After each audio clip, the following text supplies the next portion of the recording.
WhatsApp guys, आज की इस वीडियो में हम लोग देखेंगे कि रिएक्ट डॉट मेमो कैसे काम करता है, ये क्या होता है और ये कैसे री रेंडरिंग की प्रोसेस को सॉल्व करता है। तो चलिए देखते हैं।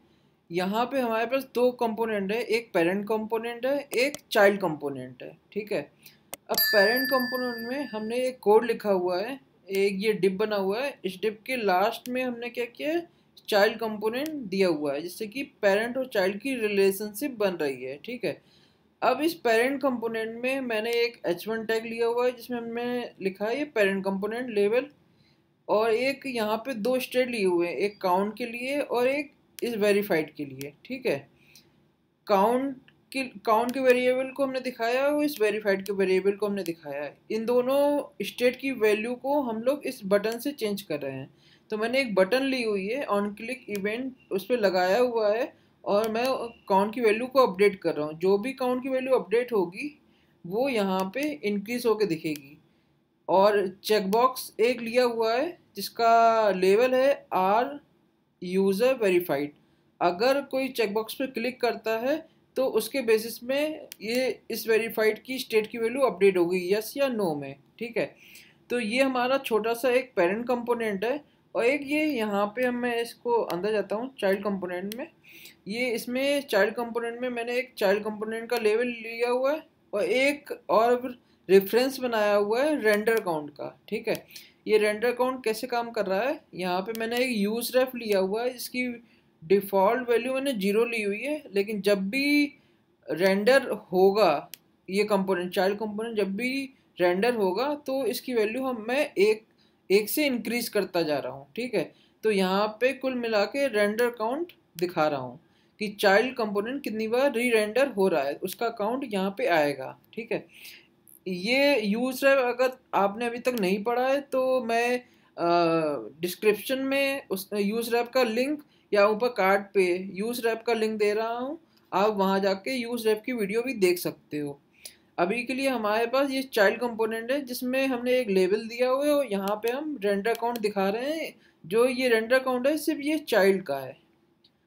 अब हम लोग आते हैं अपनी स्क्रीन पे। यहाँ पे प्रॉब्लम स्टेटमेंट क्या है कि हमारे पास एक पेरेंट कंपोनेंट है।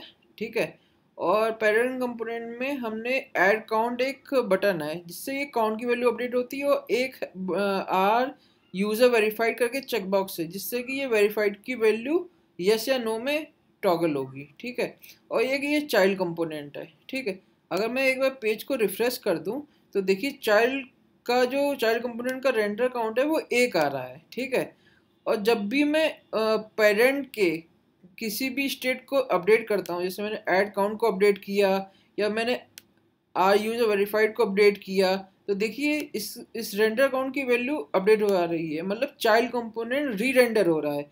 जब भी मेरा पेरेंट का कंपोनेंट अपडेट हो रहा है, ये चाइल्ड कंपोनेंट री रेंडर हो रहा है। जब भी हम पेरेंट का यहाँ पे देखिए इसको चेंज कर रहा हूँ, ये देखिए चाइल्ड कंपोनेंट री रेंडर हो रहा है।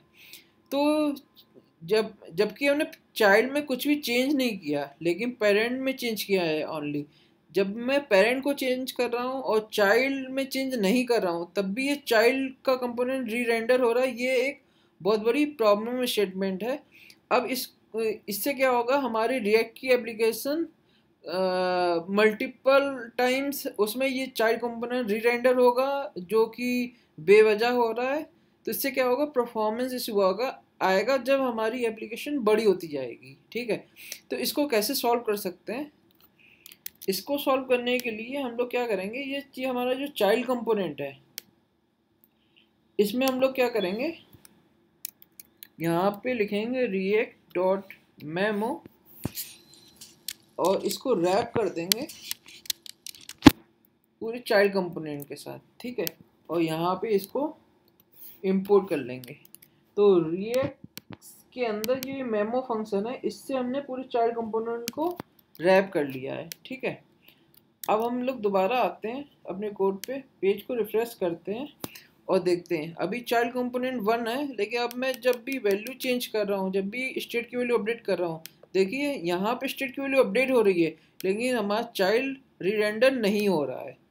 आर यूजर वेरीफाइड पे भी क्लिक करते हैं, देखिए हमारा चाइल्ड कंपोनेंट री रेंडर नहीं हो रहा है। तो आपने सीखा कि रिएक्ट और मेमो कैसे काम करता है, ये री रेंडरिंग की प्रोसेस को कैसे प्रिवेंट कर सकता है। अगर आपका कोई क्वेश्चन है तो आप कमेंट डाउन पे अपना क्वेश्चन हमसे पूछिए, मैं उसका आंसर करूँगा। और आपको किस टॉपिक पे वीडियो चाहिए आप वो भी कमेंट करके लिख सकते हो।